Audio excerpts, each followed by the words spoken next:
finance is just the way we relate to the future, fundamentally. It's how do we get our dreams met? It's how do we get our ambitions? How do we bring that future into the present? But you need to be able to do that peacefully. I think the blockchain is, as I've already said, the blockchain is a story about publishing. It absolutely is, but it's also telling us a story about justice. Trust doesn't scale, okay?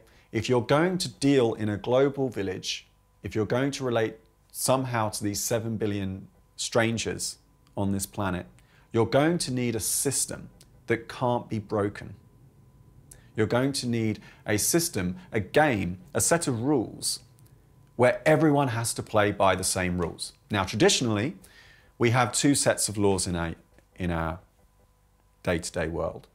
We have the laws that can't be broken, we call those physical laws, and we have the laws that can be broken, we call those human laws. Human laws, by definition, can be broken.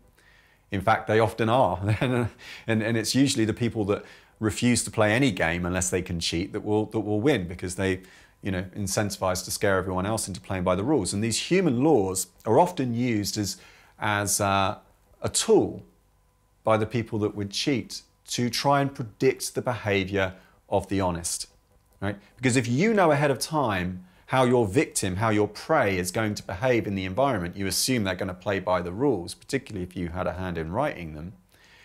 That gives you an edge.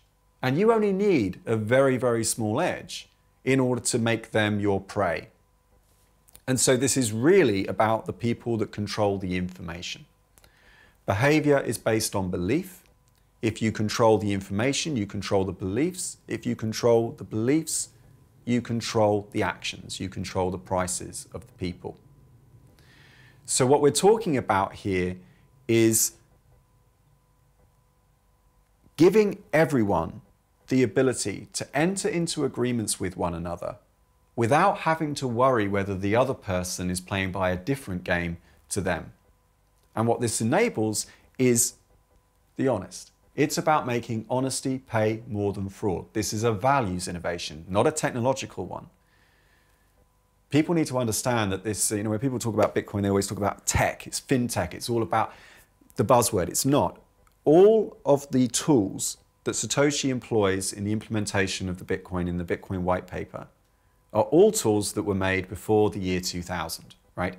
You've got Merkle trees, go back to late 70s. You've got public key infrastructure, what's that, the early 90s.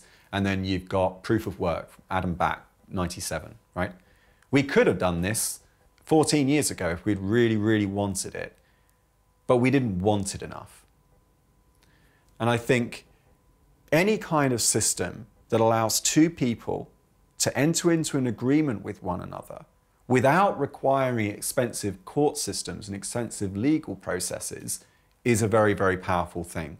Because if you're trying to say that justice is the preserve of the rich, then really what you're saying is there is no justice,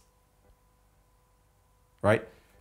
If justice belongs to people with enough money to hire all the best lawyers and go to the court and have their day, then really what you're saying is there isn't any justice. So really, I think this is about leveling the playing field, giving everyone equal opportunity to enter into business relations with one another, regardless of where they're from.